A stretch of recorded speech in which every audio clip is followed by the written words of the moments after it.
Hey guys, what's up? I'm here with the beautiful Richelle, which I've met online actually. Yeah, and we're both in the same town, so I thought, why not meet up? And yeah, we did that, and since then we've just been hanging. So I thought, why not ask her to do a little discussion about the fun love life in Beijing. Oh gosh.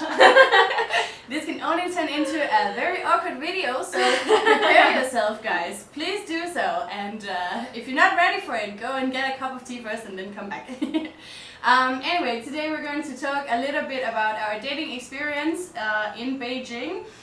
We have different perspectives on this, different experience. Because we were just talking about it last time, I think we were, together. I bought her bike, by the way. That's the bike you guys have been seeing for a while. Good bike. When I went to buy the bike, we were talking about dating and stuff like that, you know. So I said, well, I've tried a little bit of, Chinese in Beijing, and she said that she has done a little bit more Western. So we thought, why not make this into a video and share our amazing experience on the love scene in Beijing? Oh, okay, I'm sorry. I'm totally making up stuff now. We're gonna try to keep it a little bit down. PG. Yeah. PG-13? Something like that. So yeah, if you didn't catch it, sorry for my blah blah blah. I'm talking in many different directions. I warned her before we started. Anyway, what I'm saying is that today we're going to talk about her experience versus my experience of dating in Beijing, or maybe China, but like mostly Beijing. I think. Yeah. We were talking about like the different types of people we have been bumping into, because there are different types of both Chinese and foreigners, guys. We're talking about guys, both of us, just so you know. Let's talk a little bit about that. So can you give me like a small, I don't know, like different types of people, boys you have been bumping into here? Yeah, I mean, I actually I wrote a post having to post about this, like how travel's ruining my love life. Oh yeah, we'll link that below. It's a really nice one. I was like, oh my god, I totally get it. So now you know where this is going. Yeah.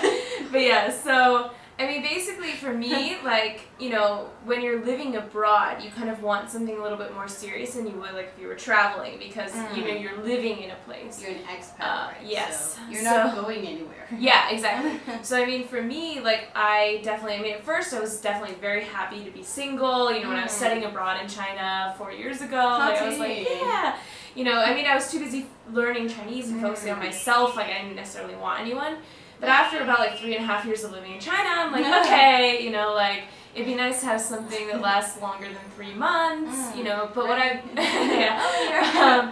what I've been seeing mostly is that a lot of guys are expat guys are only in China for such a short amount of time, maybe 1 year or something, that they are not looking for anything serious. So they really want the non-committal, let's just see where things go. And then after a few months, you're like, okay, we've been seeing each other for 2 months now, so where's this going? What's going on with this? Yeah.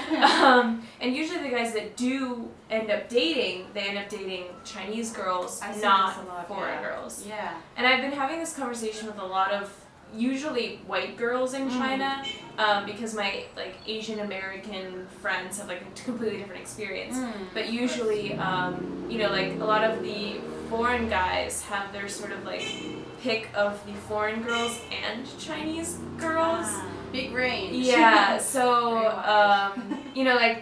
for them it's ooh, playground, I can date anybody or do anything. Yeah. So a lot of times they don't want to actually have a girlfriend if they're just gonna leave in a year or something. So they kind of want to have fun with this new opportunity. And I mean, I have looked into potentially dating Chinese guys, and it's not that I'm not into Asian guys or anything like that. But for me, we were talking about this before, I have kind of, I don't know, issues connecting with Chinese guys. I feel a lot of I don't know, I mean, I've tried. Yeah.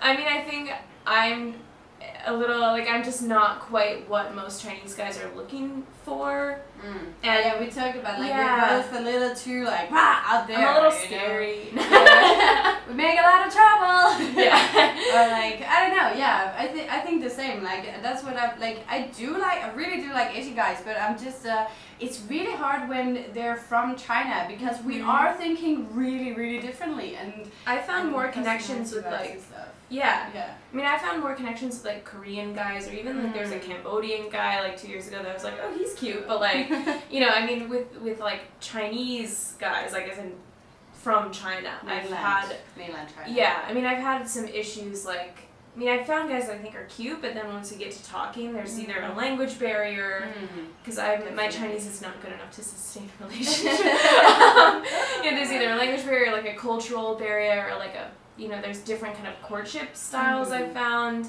and for me, like, I don't know, I mean, the texting all the time, I'm just like, okay, like, let's keep it. Very intense. Like, I would say in a relationship with a Chinese guy, it's really intense compared to Westerners who are more like, well, you know, take a break, girl. Like, why are you being so, whoa, you know, like, clingy.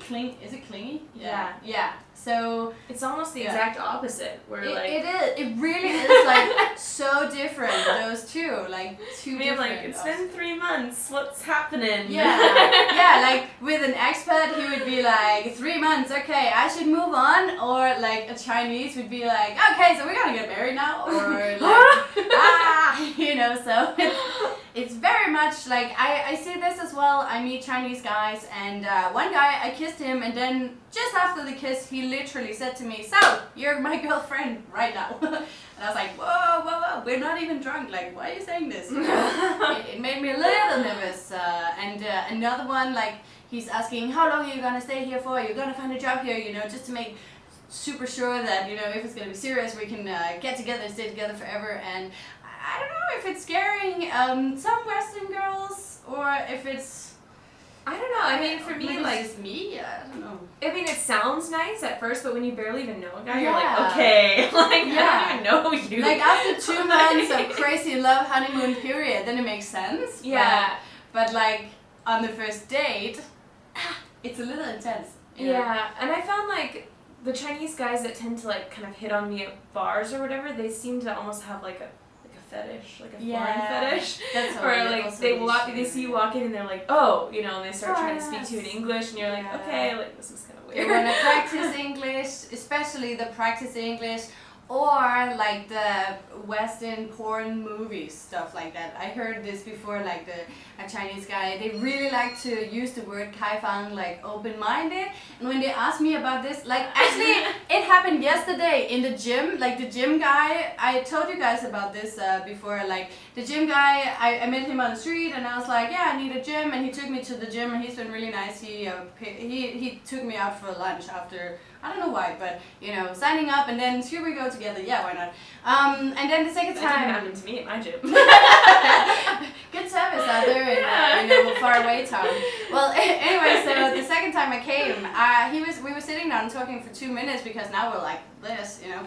And he literally asked me, so, are foreigners really open-minded? And I was like, yeah, I'm super open-minded. Yeah, like that's that's what I did before. I would say, yeah, I'm super open-minded, like foreigners really like to explore and blah, blah, blah.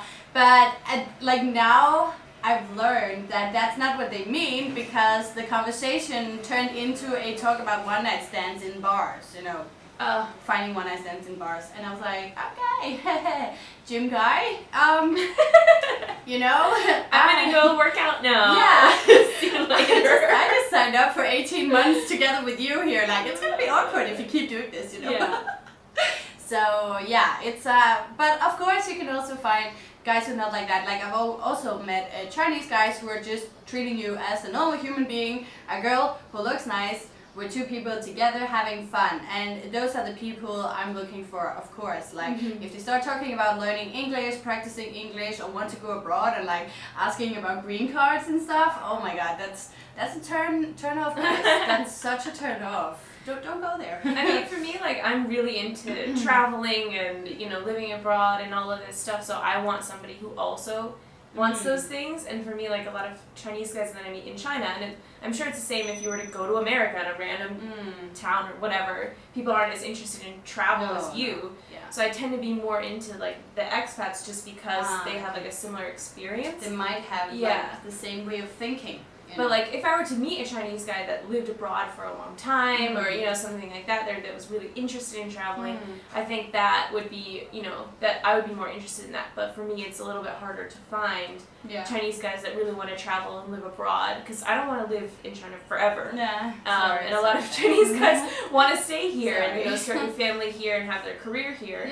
So it'd be the same problem as if I were to go back to the US, living in Washington, D.C. or something, dating somebody who has a career and wants to stay in D.C. and doesn't want to travel all the time. It's the same kind of problem. Yeah, and I don't know, I don't know if we talk about this in 6 years, we're going to think differently. Like, it might be different because, right now we're young and we want to explore the world, but... look at my beautiful skin here. We just want to explore, we want to, for me as well, people ask me how long you're gonna stay in China, and I'm like, I don't know, I don't know. And it also depends on visa things. Imagine if you meet the love of your life who's a local here, and then suddenly, you can't marry yourself to a residence permit in China when you're a foreigner. You always have to apply for a new visa. So for me, I just heard a little bird sing about this a few days ago, that when you're graduating from a Chinese university as a foreigner, you actually have to go outside of China, work 2 years before you can get a working visa here. And I'm like, are you kidding me? Then I need to go somewhere else. And, if you have the love of your life here, then that's going to be a little... I'm not doing long distance. I mean, it depends on the program or whatever, because I taught in Ningbo, and basically, if you just had a college degree from to teach English, if you had a college degree from a English-speaking university and a TOEFL certificate, you could come straight to China. Okay. But the visa situation in It's Beijing and Shanghai is time. Yes, and it's also much more difficult here. Did you read about the new rules that they're going to classify us? In ABC? So the most professional ones with the best skills and the best degrees are going to be an A foreigner, and then you can be a B foreigner and a C foreigner if you don't have a degree. And I was like, really guys? Really? But anyway, we shouldn't talk about that. That's just sad. So do we have anything we want to share? Any conclusion on our discussion? Not at all. Sorry guys, we're just wasting your time. We're just having a chit chat here with you guys. We don't I don't know. I think we're both just waiting for the one, right? Or not waiting, maybe searching a little bit. But the thing is, he has to come on a horse, and there are not that many horses around here. So maybe preferably a white one, but So out of fairy tale might be the place to go. Maybe that's where we're gonna make our next video from. Who knows? Oh my god! I always, I start at some a good place, and then I just talk, and in the end I'm like, how did I get there? Now we're talking about princes in the Chinese country. But even a dragon would be okay as well. So. If you guys have any ideas, that could be cool. If you have any ideas where we could go and find that, just leave a comment below. And I think on that note, we're just gonna say thank you guys for watching our little blah blah blah here. And this is Richelle. Check out her website. Can you give a little presentation about a little introduction to your website? Sure. I mostly focus on my website rather than YouTube, but I blog at AdventuresAroundAsia.com, where I have a travel and expat lifestyle blog. So I blog a lot about China and living in China, but also my adventures around Asia, because I travel pretty much every chance I get. And then a lot of pretty personal stuff. I mean, I did write something about how travel's ruining my love life. So the last few days you've been pretty personal, actually. Yeah, you should go and check it out, guys. It's really good. It's juicy stuff. Ooh. So, anyway. great. I'll try again on that note. Thank you guys for watching, and Lingling and Richelle are gonna go to a DJ event, and you can follow that on my vlog. I will put a link on that one below as well, and see if I can match it together. It usually never works out, but I'm it's gonna be good. Stuff. Yeah, it's gonna be great. So see you guys. Lingling's out, and 再见. Bye.